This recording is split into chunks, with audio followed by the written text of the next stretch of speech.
Graças a Paz. Sou o pastor Alexandre Vitor, da Comunidade Profética Nova Unção, e eu quero falar sobre um assunto que anda repercutindo muito, tanto no meio gospel, no meio evangélico, quanto no meio secular.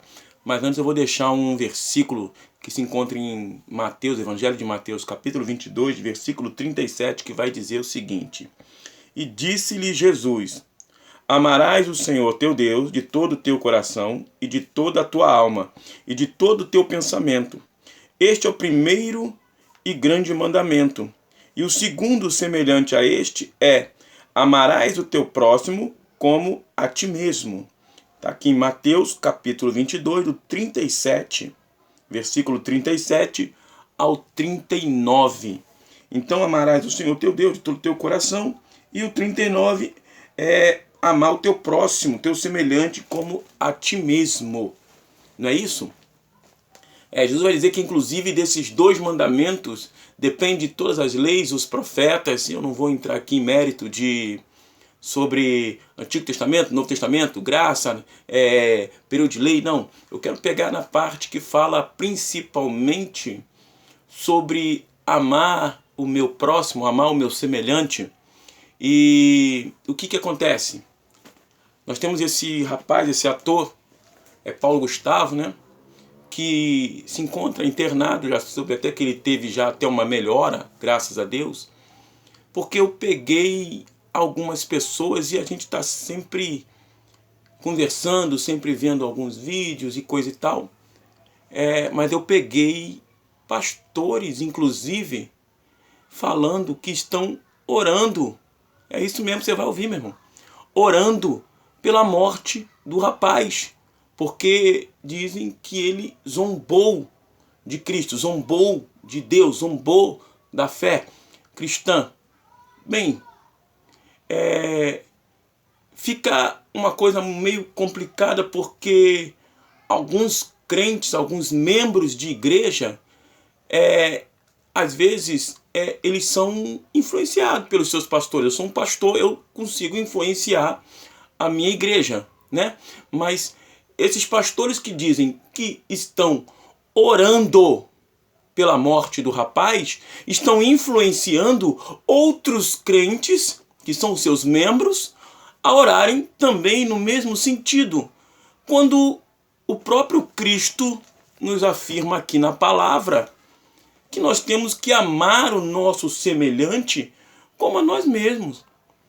O próprio Jesus também vai dizer que a gente não deve julgar ninguém, porque de acordo com aquilo, conforme a medida que eu julgo, eu também vou ser julgado. E eu entendo que quando, vamos falar de mim, se eu me presto a fazer isso, se eu estou, vamos dizer, não estou fazendo isso, é claro, mas se eu estiver orando para que esse rapaz ou qualquer outra pessoa, só porque não professa a mesma fé, não como é que se diz? Não tenha a mesma escolha, a definição sexual que eu, porque hoje a pessoa tem a sua escolha, a sua opção, isso tem que ser respeitado. Não estou dizendo que eu concordo com a opção de ninguém, tá? Estou dizendo que a pessoa tem a sua opção e ela precisa ser respeitada, ela precisa ser amada, tá? Então eu penso desse jeito, mas se eu, vamos dizer que eu faço isso independente e eu estou orando para que essa pessoa venha descer à sepultura, venha ser morta, eu como pastor, como ser humano, como crente mesmo de igreja, eu nunca conheci a Deus. Eu nunca me aproximei de Deus. Nunca tive um contato com Deus. Como pode uma pessoa que diz que conhece a Deus, que ama a Deus, que tem uma experiência espiritual e íntima com Deus, está orando para que a outra pessoa morra, só porque falou algo que não foi do meu agrado, ou até que não tenha sido do agrado de Deus? A justiça, ela vem de Deus, porque eu estava acompanhando esse dia no YouTube, e o pastor falou: Deus é amor, mas é fogo consumidor. Ele é justiça. Claro, então ele é justiça. A justiça é dele. A justiça é dele, e não minha, e nem de nenhum outro pastor, pastora, não, nenhum outro crente, ninguém. A obrigação nossa, enquanto servos do Deus Altíssimo aqui na terra, é orar. Orar pelo rapaz. Orar por qualquer pessoa que esteja com essa enfermidade e outras mais, independente da opção sexual, da opção religiosa, se é crente, se não é, se é ateu, se é umbandista, não importa. A minha função, e eu ponho a minha igreja para orar, para interceder, porque esse é o nosso papel. A gente tem que aprender que o nosso testemunho é que vai falar de nós. Aí depois a gente fica falando, mas por que fulano é isso, por isso que ele não vem na igreja. Não, ele não vem na igreja por causa da gente, que a gente é preconceituoso. Nós somos preconceituosos. Nós somos pessoas que achamos que porque tivemos uma experiência com Deus, que lemos a Bíblia todos os dias, oramos 3, 4 vezes na semana, fazemos um jejum, nós nos achamos melhor do que os outros, quando na verdade não somos. Quando a gente tem esse tipo de pensamento mesquinho, esse tipo de pensamento atrasado, não evoluído, a gente consegue ser pior do que aqueles que nós falamos que são pecadores, porque nós nos tornamos pecadores piores. Então que a gente possa entender que todo mundo tem direito à vida e todo mundo tem direito à segunda chance, todo mundo tem direito de ter uma vida plena e de escolher o caminho que quer seguir. Não cabe a mim ou a ninguém a ficar apontando, porque ele falou isso, que ele falou aquilo. Rapaz, se for assim, ninguém estaria vivo nessa terra, porque a Bíblia diz que todos nós pecamos e destituídos fomos da graça. Se estamos vivos, é por amor, por misericórdia e pela graça de Deus. Eu quero que você entenda isso, porque é um desabafo meu, pessoal, tá? Porque eu fico triste.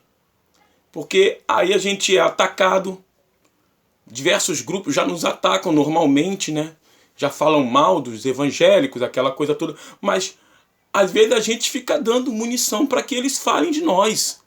Às vezes a gente fica dando assim de bandeja para que eles tenham motivo, quando na verdade eu ouvi um outro também dizer o seguinte, que Jesus ele podia ter... Calma aí, rapaz, Jesus não queria apedrejar ninguém. Jesus não veio para apedrejar ninguém. Quem está apedrejando somos nós. A gente está com mania de fazer o julgamento de Deus. Calma aí, quem tem que julgar as pessoas é Deus e não nós. Eles estão julgando, achando que estão fazendo... que eu sou santo. Não, não existe santo nessa terra, desculpa. Algumas pessoas podem até criticar, podem até falar mal. Eu não sou pastor de mídia, eu sou um pastor humilde de uma igreja pequena, tá? Mas eu tenho as minhas convicções e sei o que é respeito, sei um pouquinho do que é lei, tá? Eu sei que quando as pessoas de repente deturpam a fé, aquela coisa toda, tem a parte lá do Filipenses, não lembro o artigo, essas coisas, mas só que a gente não está aqui para fazer esse tipo de guerra. A gente está aqui para defender o Evangelho e ganhar alma para o reino de Cristo. Fazer com que as pessoas reconheçam que Deus é amor verdadeiro. Como? Amando o nosso próximo como a nós mesmos. Aí, no primeiro versículo que eu li, ele vai dizer assim: amará o Senhor teu Deus de toda a tua alma, todo teu entendimento, todo teu esforço, aquela coisa toda. É engraçado. E depois vem dizer que a gente tem que amar o nosso próximo. Mas se eu não estou conseguindo, vou dizer, eu assim, evangélico, vou dizer os evangélicos, alguns que estão pensando desse jeito, não estão conseguindo amar o próximo que está lá enfermo, com uma enfermidade que é altamente destrutiva, uma enfermidade que está matando aos montes. Não está conseguindo se compadecer de uma pessoa que está sofrendo. Tenta respirar e não consegue, para você ver. O ano passado nós tivemos Covid aqui em casa e o meu filho foi o que ficou pior. O meu filho não chegou a ter... Mas ele tentava respirar, respirava com grande dificuldade. Eu vi o esforço que ele fazia. Dava um medo tremendo.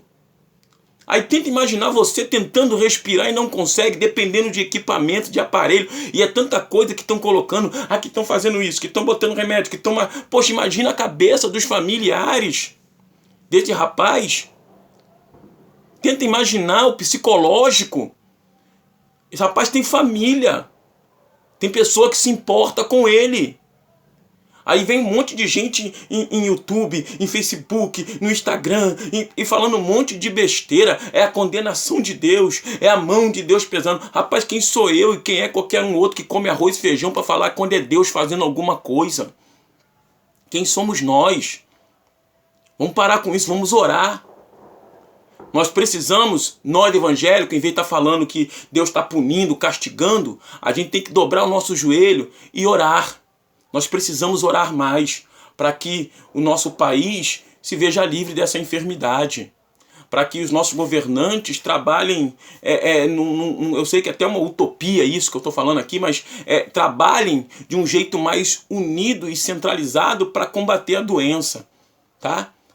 Porque já basta a doença matando, ainda fica a gente falando que Deus está matando, Deus está punindo. Pelo amor de Deus, gente, vamos parar com isso, vamos despertar um pouco, vamos acordar e vamos ser cristãos de verdade. Vamos ser cristãos verdadeiros. É só isso que eu tenho para dizer.